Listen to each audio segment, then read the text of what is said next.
À quand la reconnaissance internationale d'un génocide en République démocratique du Congo? C'est de Genève que je fais cette émission. Lundi, toute la journée, délégation gouvernementale était à la Commission des droits de l'homme. Monsieur le ministre, porte-parole du gouvernement, Patrick Mouilla, bonjour. Bonjour. Avec vous, je voudrais aussi parler de rentrée parlementaire. Elle arrive, elle menace. Bruit de bottes entendu aussi bien à l'Assemblée nationale qu'au Sénat. Mais je voudrais avec vous commencer par la situation à Uvira. On parle d'un mort, de 9 blessés. Un mort, c'est un enfant de 7 ans. Cela s'est passé ce lundi. La population ne veut pas du chef d'état-major adjoint ou du uyu munsi ndi Geneve ahakomeje inama ya komisiyo y'uburenganzira bwa muntu ikinshasa naho hakomeje ibikorwa bya politiki harimo no gusubukura inteko nshingamategeko ariko kandi hari impungenge ku buryo ibintu bihagaze mu nteko nshingamategeko ndetse no muri Sena ariko reka dutangirire kuri iki kibazo cyo muri Uvira. Kuri ubu haravugwa ko umwana w'imyaka 7 yapfuye abandi 9 bakaba barakomeretse. Ibyo byabaye kuri uyu wa mbere aho abaturage bigaragambije bavuga ko batifuza Olivier Gasita n'umuyobozi wungirije w'akarere ka 33 ka gisirikare. Ese Patrick Muyaya uyu muyobozi yaba ari bukomeze imirimo ye? Ese bimeze bite? Kuki abaturage bakomeje kumwamagana nyamara guverinoma yo igasaba ko yaguma mu mirimo ye? Murakoze cyane. Icya mbere tugomba kumenya nuko umukuru w'igihugu ariwe komanda mukuru w'ingabo z'igihugu areba ibintu mu mpande zose n'imbere yo gufata icyemezo. Icyo cyemezo rero cyo gushyiraho Colonel Olivier Gasita ntabwo cyafashwe ejo hashize, cyari gisanzwe cyarafashwe kuva kera. Abasirikare bo boherezwa ahantu hose bitewe n'inshingano kandi n'impamvu nyine ziba zifatika ziba zabiteye, ntabwo ari uko nyine biba byapfuye gufatwaho umwanzuro gutyo gusa. Nge rero ubwanjye sinjya nicara wenda mu nama z'ubunyamabanga bukuru bw'ingabo, ntabwo namenya impamvu zose ziri inyuma y'icyo cyemezo cy'umugaba mukuru w'ikirenga Perezida Tshisekedi cyo kugena uriya musirikare muri biriya bice. Ariko nanone turasobanukiwe ko Uvira ari akarere gafite umwihariko cyane cyane bitewe n'ibibazo by'umutekano bikomeje, harimo n'ingaruka ziterwa n'ibikorwa bya M23. Ibyo rero bikaba biri mu izina rya brigade y'ingabo z'igihugu cy'u Rwanda muri Repubulika Iharanira Demokarasi ya Kongo. Intego rero nuko abantu bose bahuzwa n'uburyo bwo gukomeza gushyirwa mu murongo umwe cyane cyane muri ibi bihe by'intambara. Iyo rero hatanzwe amakuru atuzuye cyangwa se wenda arimo gukabirizwa, ibyo biroroshye ko bishobora kuba byafasha umwanzi mu gukomeza kwigarurira ibice byacu. Ni nayo mpamvu hari itsinda rya guverinoma ryagiye muri kariya gace mu minsi ya vuba kugira ngo ryumve icyo abaturage bose bifuza, rinasobanukirwe neza uko ibintu bihagaze. Ibyo rero byagenwe na Perezida Tshisekedi imbere y'uko yinjira mu ruzinduko yagiyemo. Murakoze cyane Patrick Muyaya. None se Perezida wa Repubulika yaba afite ibihe bitekerezo bye? Ese ntabwo byari byiza muri ibi bihe by'intambara kumva neza ibyo abo bantu bifuza nuko baba bahagaze? Ese intambara kugira ngo ihagarikwe mukaba mwakumva ibitekerezo byabo ndetse n'icyo mutekereza kuri uriya mujyi? Ese byashoboraga gufasha abaturage gusobanukirwa aho ibintu bigeze? N'iki byo mwabivugaho mu rwego rwo kugira ngo twumve uko mufata abaturage bo muri Uvira? Ndatekereza ko icy'ingenzi ku mukuru w'igihugu ari ukureba mbere na mbere ko abaturage by'umwihariko abo batuye muri kariya gace ko babasha kubaho mu mahoro ndetse no mu mibanire myiza hagati y'amoko yose. Hari ikibazo cyihariye cyo gushyira mu majwi umuryango bita Abanyamurenge. Bamwe rero bakavuga ko ingaruka ziterwa n'ukuntu bamwe bawukoresha ariko nanone mu makuru ajyanye n'ibinyoma kubera inyungu zabo.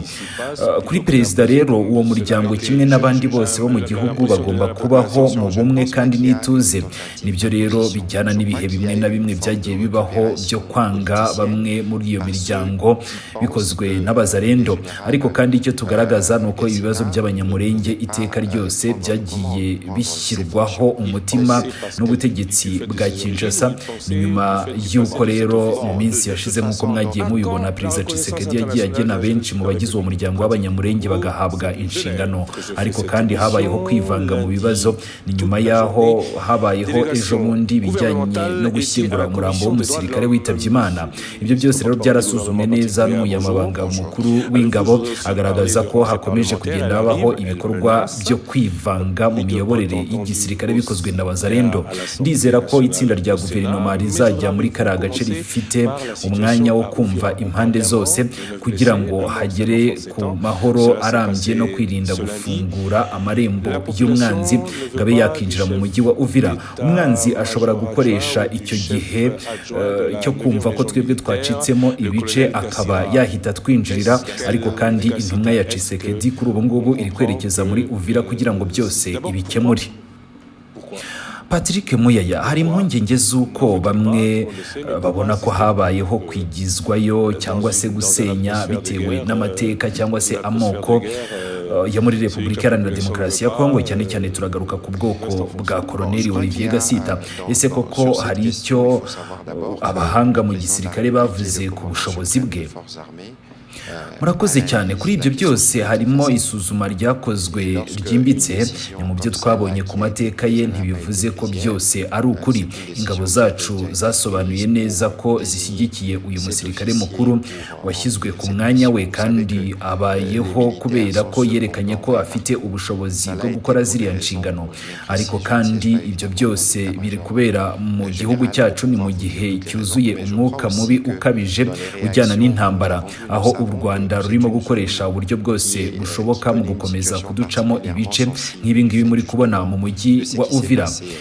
Ariko kandi hari impungenge ku bijyanye n'imvano z'amakuru atandukanye, harimo n'ukuntu bamwe bashobora gukwirakwiza ibihuha cyangwa se kubeshya ibitari byo bashyigikiwe n'igihugu cy'u Rwanda, ari nabyo bikomeje kugenda biducamo ibice. Nibyo, ariko nanone ntitugomba kwibuka ko Repubulika Iharanira Demokarasi ya Kongo yanyuze mu bihe bitandukanye kandi bibi, kandi rero dushaka gukora mu buryo buhuye n'ibitekerezo by'abaturage. Hari impamvu zifatika zituma bamwe mu buryo bwiza kandi bakomeza kugenda bagaragaza ko uyu musirikare yatoranyijwe agahabwa izi nshingano kuko yari azikwiriye kandi anazishoboye. Gusa bijyanye n'umwuka mubi uri mu burasirazuba, bikajyana no kuba umwanzi ari gukoresha uburyo bwose, niyo mpamvu turi kubona Wazalendo yaramwihindutse. Impamvu yoherejwe rero itsinda rya guverinoma ni ukugira ngo rikomeze gukurikirana neza iyo mpamvu yoherejwe mu burasirazuba.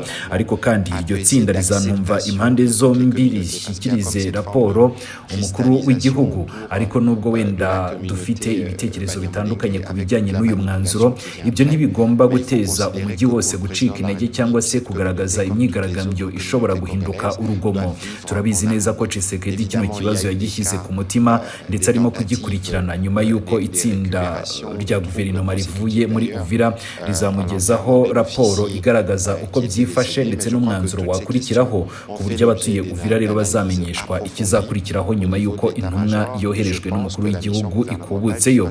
Twamaze kubona ko hari urugomo rwinshi cyane muri kariya gace, nitwifuza kongera umwuka mubi.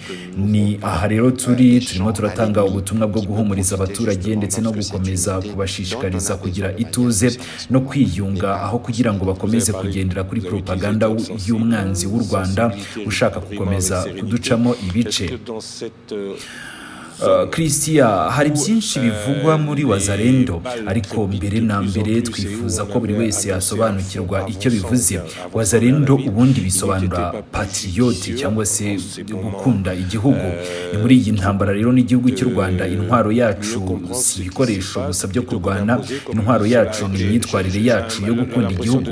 Tugomba rwose kwibuka ko u Rwanda rukunze gukoresha impamvu zose zishoboka zo kurinda umuryango w'abanyamurenge biyitirira kugira ngo bakomeze kubafasha mu bikorwa byabo byo kugaba intambara muri Repubulika Iharanira Demokarasi ya Kongo.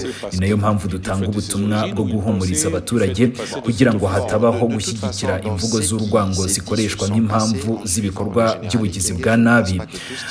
Turahamagarira amoko yose gukorera hamwe ndetse no kunga ubumwe. Niba hari ukutumvikana, guverinoma izumva impande zose kandi yiteguye gufata ibyemezo bikwiye bikwiriye. Turasaba ituze cyane cyane kuri Wazalendo kuko ari abapatiriyote bakoze uko bashoboye kose bakagira uruhare muri iyi ntambara, atari mu gukomeza kwikorera intwaro ku rugamba, ahubwo no mu myitwarire yabo, kugira ngo noneho bakomeze gushyigikira ibijyanye no kugarura ituze n'amahoro no guca intege umwanzi ushaka gukomeza kudufatirana muri uku gucikamo ibice kugira ngo atwinjirire. Abazalendo nibo bapatiriyote koko, sibo rero bashobora gukoreshwa n'umwanzi mu gukomeza gukwirakwiza imvugo z'urwango, kuko rero ari abapatiriyote biteguye no gukomeza gukora ibishoboka byose bagamije gukiza igihugu cyabo.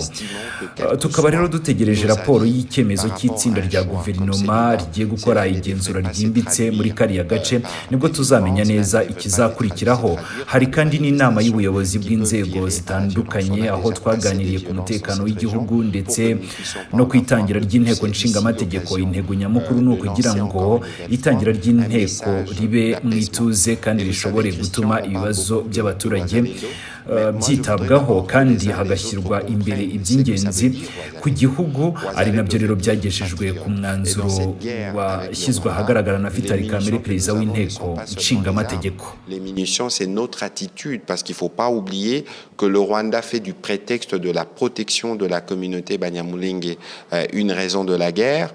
Il ne faut pas que parfois dans nos agissements, que nous puissions prêter les flancs à cela comme s'il y avait une politique qui promeut ces fameux discours de haine qu'on attribue en réalité pour justifier le caractère criminel de leurs activités en RDC. C'est pour ça que nous lançons le message d'apaisement, c'est pour ça que nous appelons les communautés dans un contexte comme celui-ci à se mettre ensemble. S'il y a des divergences, le gouvernement a une oreille attentive, on va écouter. S'il y a des décisions qui doivent être prises, elles les seront, mais nous appelons les uns les autres à la sérénité. Nous appelons les Wazalendo qui sont de patriotes, qui ne s'engagent pas que par les armes, qui s'engagent aussi par leur attitude, de s'assurer, en tout cas les vrais Wazalendo, ce ne sont pas ceux qui peuvent faire prospérer une quelconque forme des discours de haine parce qu'ils sont patriotes, ils veulent se sacrifier pour la patrie. En attendant